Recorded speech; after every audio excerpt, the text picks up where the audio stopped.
வணக்கம். இப்போ இந்த வீடியோ ப்ரெசன்டேஷனில் நம்ம MCX க்ரூட் ஆயில் மார்க்கெட்டில் இன்றைக்கி எப்படி ட்ரேட் பண்ணலாம் அப்படின்றத பற்றி பார்க்கலாம். அதுக்கு முன்னாடி நேற்று மார்க்கெட்டில் என்ன நடந்தது, நம்ம என்ன எதிர்பார்த்தோம் அப்படின்றத பார்ப்போம். நீங்கள் பார்த்துட்ருக்கிறது 7 நிமிஷம் கேண்டில் ஸ்டிக் சார்ட். இந்த கேண்டில் ஸ்டிக் தான் நேற்று மார்க்கெட்டோட ப்ரைஸ் ஓப்பனிங் 3296 பக்கமாக ஓப்பன் ஆகிருக்கு க்ரூட் ஆயில் மார்க்கெட்டை. நம்ம என்ன எதிர்பார்த்தோம் அப்படின்னா, க்ரூட் ஆயில் மார்க்கெட் டவுன் ட்ரெண்டுக்கு சாதகமாக இருக்கும்னு எதிர்பார்த்தோம். ஒரு கண்டிஷனில் இந்த நம்ம மார்க் பண்ணியிருக்க ஜோனுக்கு கீழே ப்ரைஸ் ட்ரேட் ஆகிற வரைக்கும் மார்க்கெட் டவுன் ட்ரெண்டுக்கு சாதகமாக இருக்கும்னு எதிர்பார்த்தோம்.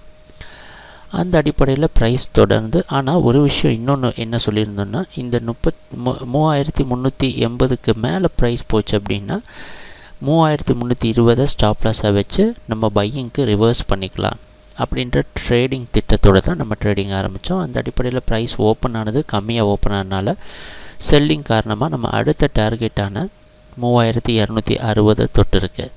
தொட்ட உடனே மார்க்கெட் பார்த்திங்கன்னா ஓரளவு அடுத்த ரெசிஸ்டன்ஸை பிரேக் பண்ணி மேலே போக முயற்சி செஞ்சுருந்தாலும் ஒவ்வொரு ரெசிஸ்டன்ஸ்லேயும் மார்க்கெட்டில் செல்லிங் இருந்தது.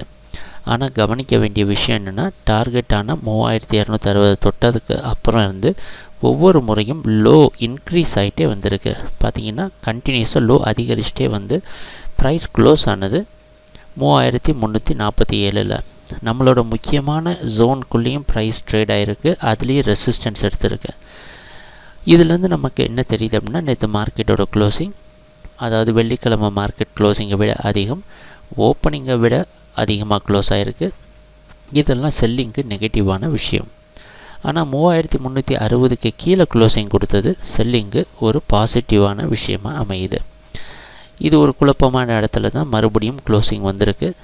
இன்றைக்கி என்ன பண்ணலாம் அப்படின்னு பார்த்தோன்னா, இன்றைக்கி மார்க்கெட்டோட ப்ரைஸ் ஓப்பனிங் 3330 பக்கமாக ஓப்பன் ஆகிறதுக்கு வாய்ப்பு இருக்கிற மாதிரி வெளிநாட்டில் இருக்கிற நைமக்ஸ் மார்க்கெட் வச்சு பார்க்குறப்ப தெரியுது.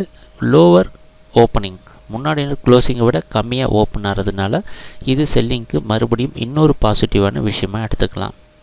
நம்மளுடைய ட்ரேடிங் திட்டத்தில் எந்த ஒரு மாற்றமும் கிடையாது, மறுபடியும் அதே ட்ரேடிங் திட்டம் தான். இந்த ஜோனை விட்டு உடைச்சிட்டு மேலே போகிற வரைக்கும் நம்ம செல்லிங்க்கு சாதகமாக இருப்போம். இதை உடைச்சிட்டு மேலே போச்சு அப்படின்னா 3320 கீழே ஸ்டாப் லாஸ் வச்சு நம்ம பையிங்க்கு சாதகமாக மாறிக்கலாம். மறுபடியும் ஞாபகப்படுத்தணும், இந்த கான்ட்ராக்ட் இந்த வாரம் முடிவடைகிறதுனால கொஞ்சம் பார்த்து ஜாக்கிரதையாக ட்ரேட் பண்ணுங்கள். ட்ரேடிங் நடக்கிறப்ப பார்ப்போம் என்னென்ன மாற்றங்கள் வருதுன்னு. எங்கள் வீடியோ ப்ரெசன்டேஷனை தொடர்ந்து பார்த்துட்டு இருந்ததுக்கு மிக்க நன்றி, மகிழ்ச்சி, வணக்கம்.